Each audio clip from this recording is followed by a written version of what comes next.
Hello, everyone, and welcome to a very, very intense episode of Sky Factory coming up. Normally, we don't ask for these, but if you would, for those of you watching on YouTube, consider leaving a like-a-rooney down on the video below, because what I am about to do is a massive undertaking. More intense, and eventually will include the war on magical crops. More intense than this.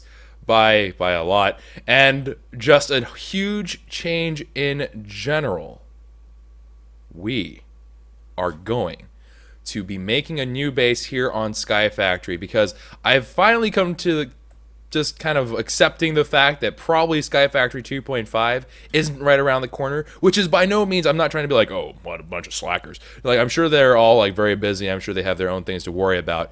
But because of the fact that I'm like, hey, you know what? I have this base idea in my head. I thought to myself, why not try it out? Why not try to build something and really try to keep things a lot better? Because right now, like, we built this all haphazardly. Let's be honest. All right, let's be honest. Even our livestock are seriously questioning our life decisions. This guy probably attempted some horrible things, and this sheep was sheared the equivalent of days ago and still is butt naked. Like, I don't even know, man. I don't even know. I don't even know what's going on. But anyways, the first and most important step, and what is going to take up the majority of this episode, not the only thing that we'll be doing, I'll be working on other stuff while we're waiting for all these things to kind of keep on working and going, but what we will be concentrating on at the onset is we're going to be focusing on making a big reactor. Now you might be like, well, big reactor, you've done that before, Choco, and here's like our passive reactor or whatever else, and we have another cutesy one over there, but we're not making a regular passive reactor. We are going to make a big reactor. How big, you may ask? Well, the biggest one, like I asked Stream, and Stream kind of came back with the answer, so who knows? Hopefully it's correct. But they said that the biggest one you can make is 32 by 32 by 45. So 32 wide, 32 wide, 32 long, and 48 high, right? So that would be like saying like that was the length times the width times the height, even though I just reversed the positions of length and width. But regardless, they're the same measurement, so it doesn't really matter. So those are the dimensions that we're working with. Now, because of the fact that 32 and even numbers in Minecraft makes things kind of like really funky and weird for me, I like to keep it odd just because of the way that things work.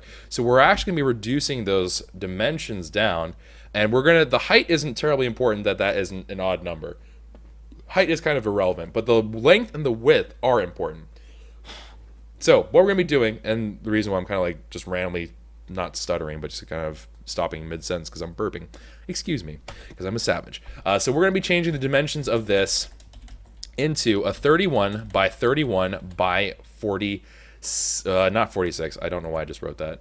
So 31 by 31 by 48. Those are the dimensions that we're actually going to be aiming for. Now you may ask, okay, well, what is the point of this? The idea is that, number one, it gives me the opportunity to really just dig deep and just go for a really intense big reactor, which will of course provide us all the power in the world that we could ever possibly need, but also gives me the opportunity to learn more about it, because we're also, after doing that, after we create the passive section, we're then going to replace an outlet on the area, or on the area, an outlet at the reactor, where we're going to even include a transfer system to change it from just a passive reactor to feed up into an equally as large actively cooled reactor. And for those of you who don't know what that all is, it's going to involve turbines and stuff like that. If you guys ever decide that, hey, you know, I kind of want a better explanation from you, the one that we actually went off I think the Minecrafters guide, Mindcrafters, I think, not Mind, but Mind. I looked at their guide and we just kind of pieced together what we need to do. But we're going to be building that on top of it, and that's going to be the center point, right? Then we're going to build outwards and kind of do some other stuff. But I think it's about time that we actually made a proper base. We also need to like properly manage stuff, and right now it's like, as hilarious as it is to have these power things just kind of like running all over the place and having this monstrosity and whatever, and Lord knows what's going on with that anymore, and this, so there's just so much stuff. We have just so much stuff that needs to be fixed up, and so many things that need to be improved, and so that's what we're going to go for. Now, for those of you who are curious, like, hey Choco, you do know that those are big numbers you're talking about. Believe me, I know. And I know before anyone writes this in the comments, you stop. I know there are at least 15 of you that are just like already on the keyboards like, don't you freaking do it, Choco. I know what you're about to do. I know what you're about to say. You're about to say, Choco, use Daredevil. You get them seeds. You get them seeds 9 per. You getting some essence. Going to make things a little bit faster for yourself. You should not be using the Zavisioho. You shouldn't be using the Kunai. You shouldn't be using a transfer node. You shouldn't be using your hopes and dreams. But to you, I say, I get it. You're right. It's technically true. But, and especially for a project of this size, I just don't really feel like it. Because, again, I'm a filthy savage. Let's be honest. That's what 99% of the time comes down to, is that I'm just a filthy savage. So we're going to go ahead and we are going to go for this, and I'm just going to do it my own way, which means I'm going to punch them. I'm going to punch them, and I'm going to enjoy it, because I am a terrible person. So, anyways, for those of you wondering about how much resources it's going to require, as I asked before, or mentioned before, it's going to require roughly, and I do mean roughly because there's going to be a little bit of changes here, because we're going to add in, like, inputs and stuff like that, and those obviously wouldn't be the case. But if we were just going based off, like, the general thing, we're looking at something like 7,018 of the actual reactor glass, which is not regular glass. No, no, no. Reactor glass requires all this crap. Let me go find it. Okay, reactor glass requires reactor casings and 2 things of glass. So 14,036 glass is what we potentially could be looking at here, not including the other stuff again, which there will be. But 14, or ignoring the 1436. So 7,018 reactor glass. And then on top of that, we're also going to need 428 extra casings for the frame, which is completely, again, ignoring the specialty blocks, which we're not taking into account for this calculation. And then we're also going to have a total of about 1150 of these fuel rods, because we're going to go for about 5 diameter on all of them, so a 2 radius from the center point, where we're just going to leave it as empty dead space. Now, we are probably going to leave it as empty dead space. I know a lot of people are going to be like, oh, why would you do such? But we're just going to leave it like that. Just relax, take a deep breath, get some tea, you'll be fine. But we're going to be doing this for quite some time, obviously, making the fuel rods happen. There's going to be 25 rods total, all going the entire stretch. And then this is not, we haven't even done the calculations for the reactor fans, because by that time I'm assuming that my soul will have given out and I won't care anymore, and that we're just going to continue living off of basically just soul essence from myself.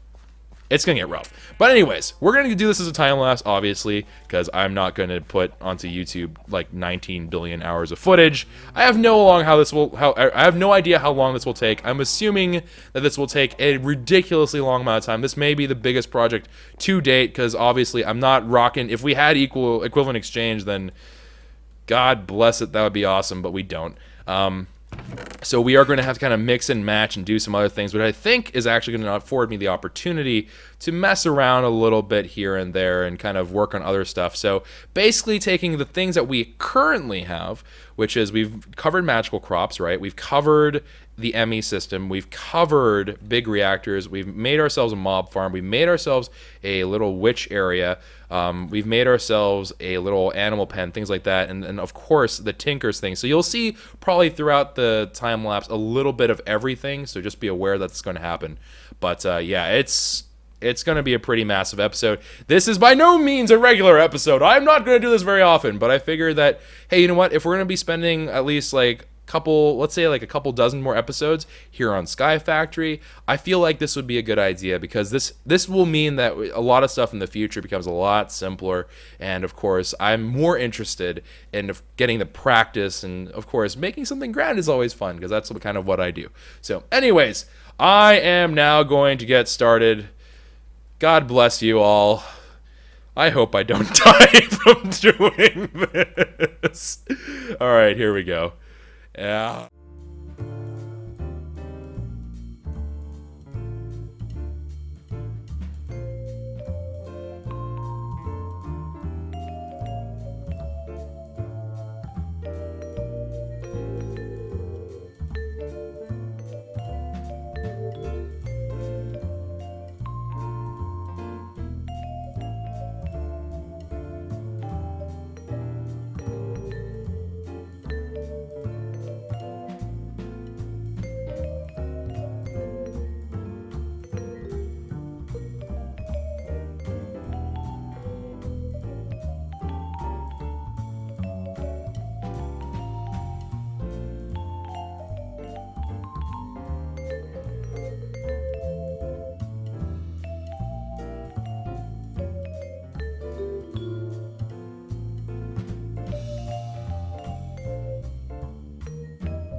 All right, guys. So now that we have ourselves a little bit more of a secured area, it's not clean. We haven't done the actual proper building portion of the building, I suppose.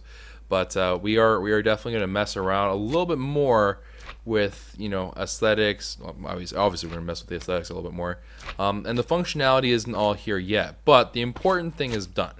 Now we have a central power line. This is technically actually going to give us, well, technically it is a weaker power plant.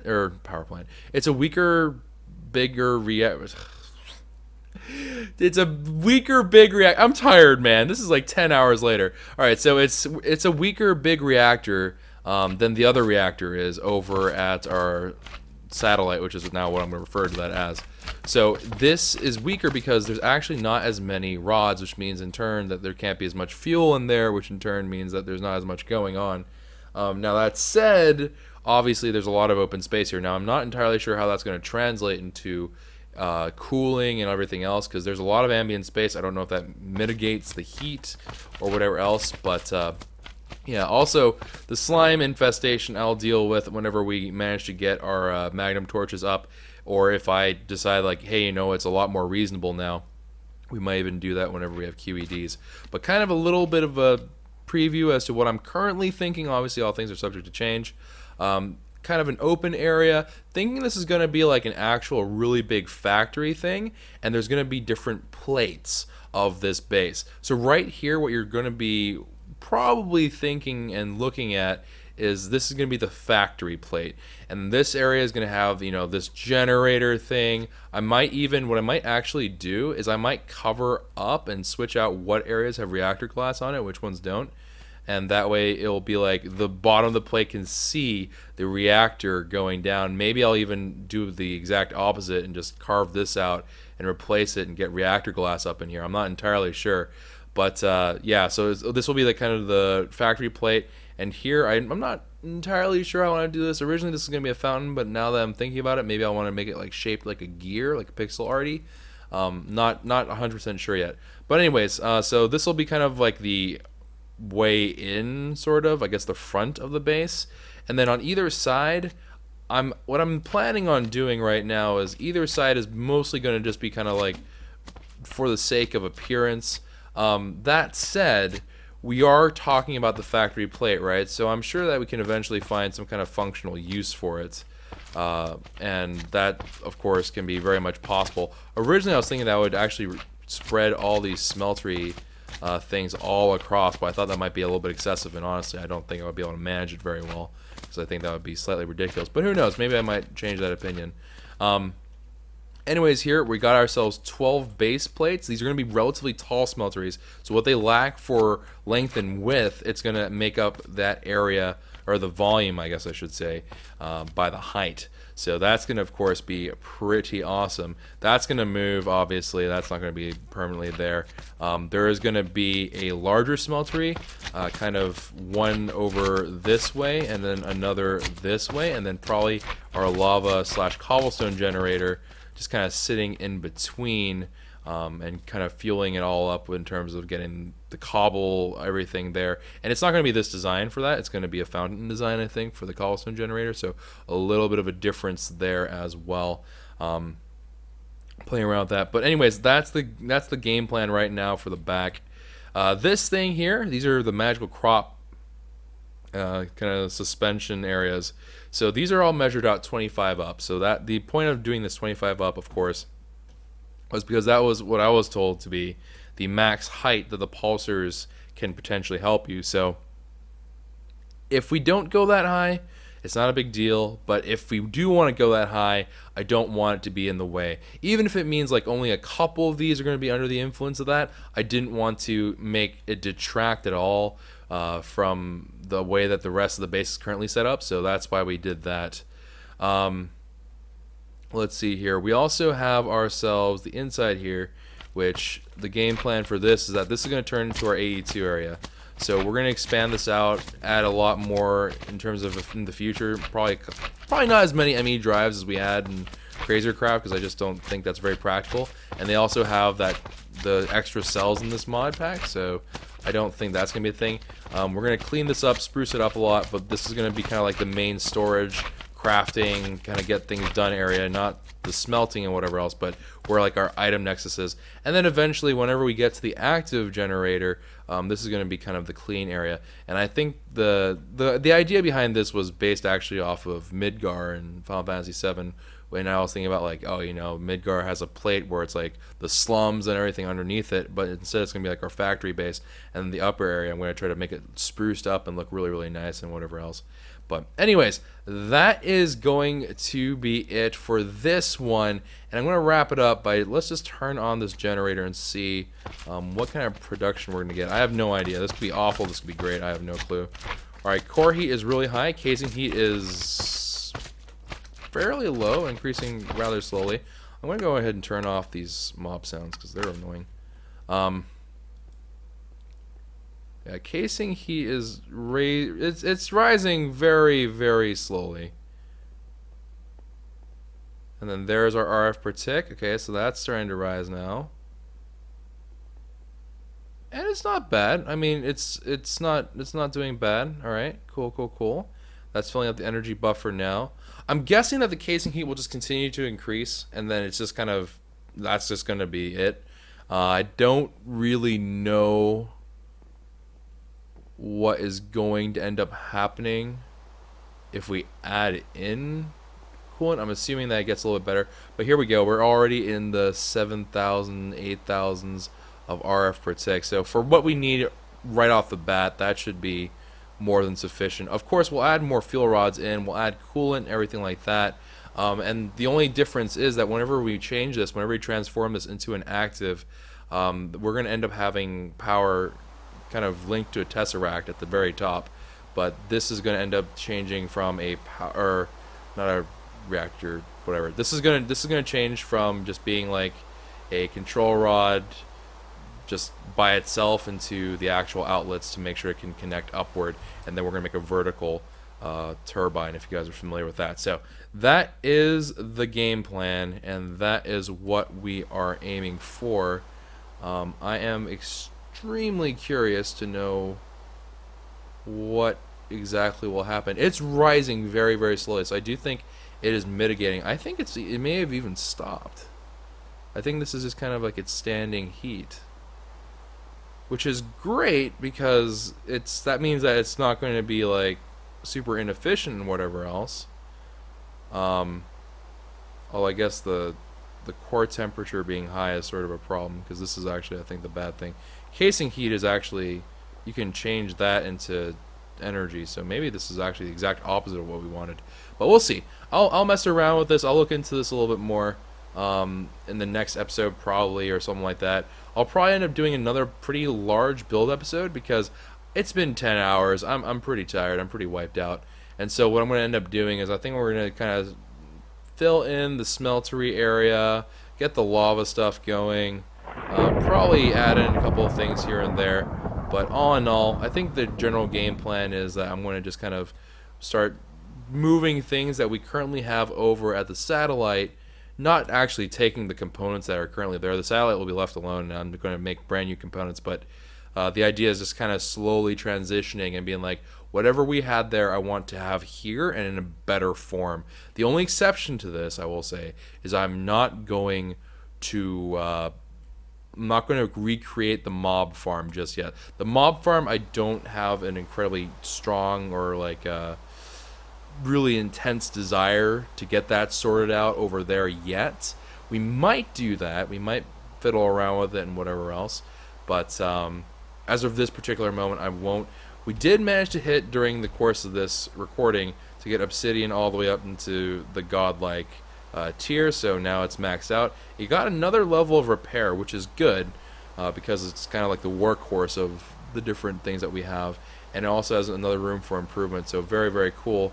Also, I don't know what it is, but over the course of this recording, I've come to the conclusion that the lily pads are working better than they were before. I don't know why that's happening. I don't know if it's because we relogged or if it's just like magical gypsy powers. I have no clue why that would be the case, but it does seem to be working a little bit better. Kind of hit and miss. I was actually kind of getting mad halfway through, and I was like, why isn't this working? It was working earlier. And I forgot that this thing collected stuff because, you know, brain is working so well. So that is going as well. There's going to be a lot of changes here, and of course, there's going to be a lot of production and whatever else going on. We are going to eventually do some of this, natural crops, obviously. Pastures, I'm not certain on. I'm assuming that's going to be on the upper plate because I associate animals to kind of like more happy stuff, and they're going to be open ranches. I'm not like going to set up any kind of crazy mob killing farm. I think Mine Factory Reloaded has something that kind of does stuff with animals and critters. It lets me harvest them without killing them. But we'll see. I'll see what ends up coming of that. Obviously, the smelteries, I already told you what the plan is for that. We did make this Zavisio furnace. Now, there's a tier above Zavisio furnace, the ultimate furnace or whatever it's called. This thing is actually faster in production speed for a single kind, right? So if it's something that involves like multiple kinds, then it probably would still be faster actually. But it can't do the task of an alloy smelter where it combines things because that's just not the way it works. But in terms of this, the speed of that versus this is actually faster. So good to know. People have mentioned the, I think it's like the Ender furnace or something like that. I forget what the actual name is now. On paper, I'm inclined to say that we'll look into it soonish. It did look really interesting because of the fact that it does have certain accommodations, like you can like change the speed at which it goes. If you can let it go slower, then it gives you more stuff per item. So like for rare things, it could be very useful. For things that you just want to speed through, you can crank up the speed a lot more, stuff like that. So we'll probably explore that at some point, but not on a pressing level. But yeah, I mean, ultimately at the end of the day, it came down to magical crops, smelting, and then having power in our AE2, and also this production line. We will revamp this because this is a hot mess, and we can get this to look a lot cleaner. People kept on mentioning that there was this other ender chest. Let me just show you guys what I'm talking about. This ender chest here is a little bit better. I gave it some thought, and I thought to myself, like, well, the only real reason why I would do that is to clean up the way it looks. The only reason why I would actually use this, because I still believe that a Tesseract being on the field is better than it is to have an ender chest, because I can repurpose Tesseracts to kind of do two things or three things even with their channels, right? You can run solids, aka like items. You can run liquids, and you can run energy, which I kind of think of as solid, liquid, and gas because that's just the way I think. But we can run different channels with Tesseracts. Obviously, with an ender portal you can't, or an ender chest you can't. So we'll see how that all ends up going. But I am going to probably remake this in some new iteration of it. We may even make it so they are near the smelting areas, maybe even just down the sides, where the base of where the AE2 rooms kind of let out into. So we'll see. I'm going to play around with the idea a little bit more in my head, think about what structure I want to format it as. But yeah, the 64K drives, we did make those as well, for those of you who didn't quite catch that. So this guy got choked up a lot, and this one is rocking 1K ME storage cells, and then that 116K that's like struggling to keep up. But not enough. There was just not enough room for the things in here. You can see, like in this one, it ran out of space because it didn't max out the types, but it just didn't have enough storage for that one individual type of item. So a little bit of kind of trading off and whatever else. We kind of had to play with that a little bit. Same here. These guys got filled up with a lot of the ores, and so things like wrong one. Things like, you know, copper ore, stuff like that, that ended up occupying a lot. So once we get the smelteries online, we're going to really... So the order of things should be that we should work on the smeltery, and of course I might change my mind about this on the fly, but smeltery into connectivity to the AE system. So it should both be... well, the main thing is that it should be taking whatever is picked up from the smeltery and adding it into the ME stores. And then after we have that connected, then we need to probably get this production line going. So these feed into the smelteries, and then provide ingot form of whatever is being made. I thought about maybe leaving it in its broken ore form and whatever else, but I think by and far what we're going to do is, if it's an ore, I'm going to try to convert it into ingot form kind of right away. Maybe I'll mess around with that idea. I don't know. but my gut feeling is that as of this particular moment. So, anyways, that's kind of a sneak peek of what I'm currently thinking of. We did manage to make a big old area, so I mean, you can probably expect some pretty big things. I might actually do the rest or like the majority of the factory work next episode. Maybe it'll be a back-to-back time lapse. I'm not a huge fan of doing that, but I'm bushed. I can't possibly go on and keep on cracking at this. And right now we're at 10 hours or something like, yeah, we're at 10 hours of stream. The time lapse obviously can just like compress the footage, but unfortunately it comes at the kind of added expense of you won't be able to understand what's going on if it goes too quick, because it's just going to be like everything's flying around massively. But regardless, the resources, as they get better, there will be a lot less downtime while we're building. The less downtime means that it will be a lot more productive. So honestly, hopefully what I'm really, really having my fingers crossed for is that whenever we make the factory upgrade and stuff like that, and all that junk, I might be able to have more production speed, and then that way it'll look better as a time lapse. This one was really just a lot of grunt work, and I had to wait for yellow, I had to go plant and sow all those crops and blah blah blah. So we'll see. We might divvy them up into individual episodes. I'm not entirely sure yet, but there is quite a bit left to do. These guys still require smeltery drains and all that good stuff. And obviously these guys, we haven't even started the magical crop war yet. The magical crop war is yet to be done and is a very daunting task indeed. So, anywho, skadoodles, that is all for this episode, guys. I hope you all did enjoy. If you did, consider leaving a like rating down below. And also subscribe to the channel if you're new and you would like to be alerted as to what goes on when things are being posted on here. So anyways, thank you all for your time. Thank you all so much for your continued support and for the new supporters and all that good stuff. Have a wonderful day, have a wonderful night, or whatever the time may be, wherever you are in the world. I am going to go crash now, but everyone take care, and ciao for now.